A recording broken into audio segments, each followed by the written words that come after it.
Now look at next problem. Here problem is the radius of a wheel of a school bus is 0.7 meter.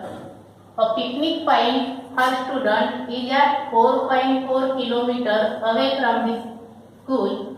Then how many rotations will a wheel complete while traveling this distance? म्हणजे काय तर एका school बसच्या व्हीलची radius दिली आहे 0.7 metre आणि picnic जाते स्कूलची तर तो पिकनिक पॉइंट आहे स्कूल पासून किती डिस्टन्सवर 4.4 किलोमीटर डिस्टन्सवर पिकनिक पॉइंट आहे. तर त्या स्कूल पासून त्या पिकनिक पॉइंट पर्यंत जायला स्कूल बसच्या व्हीलचे किती कंप्लीट फेरे होतील म्हणजे रोटेशन्स किती होतील त्यासाठी बघा वन कंप्लीट रोटेशन व्हील कसा असतो कुठल्याही व्हेकलचा व्हील हा सर्क्युलर असतो म्हणजे सर्कल आणि हा सेंटर झाला सर्कलचा आणि ही झाली रेडियस दिली आहे 0.7 मीटर.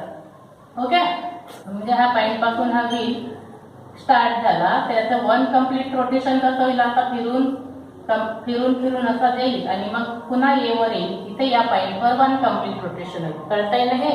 आता वन कंप्लीट रोटेशन म्हणजेच काय length of this circular line and this length is called as circumference of a circle.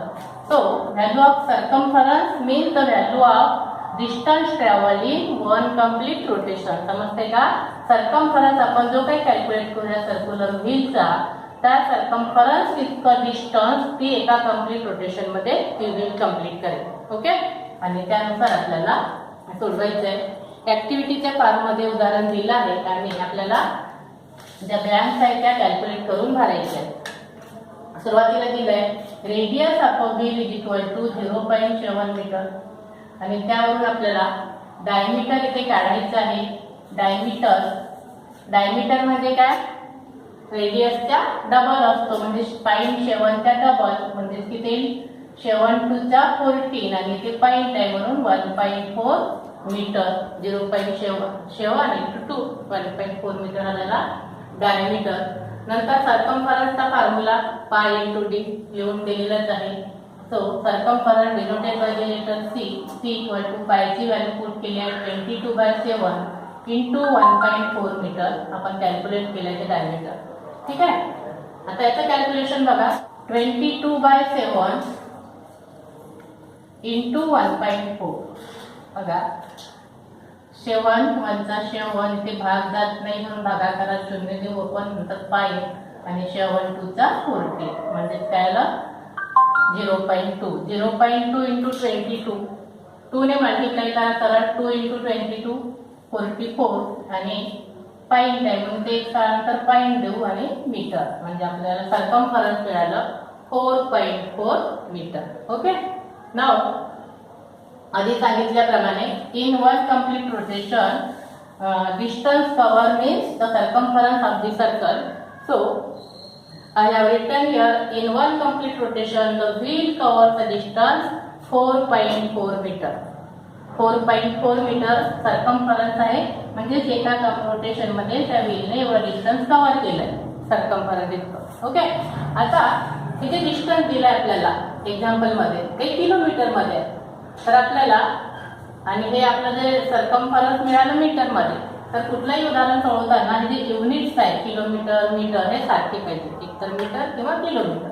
तर आपण मीटर ते किलोमीटर करू. आपल्याला माहित आहे 1000 मीटर बरोबर 1 किलोमीटर आणि म्हणून एवढ्या मीटर ते किलोमीटर करताना ह्या मीटरला 1000 ने मल्टिप्लाय केलाय म्हणजे काय होईल 44 इंटू 1000 44,000 आणि इंटू पॉइंट आहे तर 4400 किलोमीटर. हा पॉइंट एक स्थळांतर आहे तिथे आहे व्हॅल्यू 4400 किलोमीटर.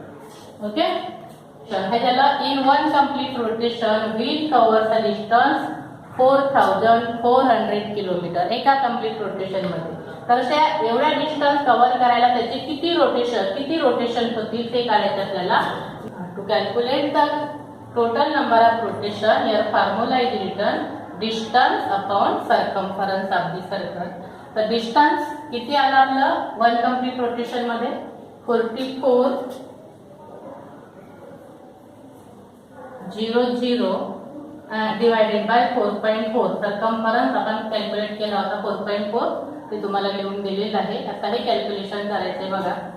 इथे पॉईंट आहे, तर पॉईंट आपल्याला घालवावं लागेल. म्हणजे कसं करू कॅल्क्युलेशन? 4400 divided by 4.4.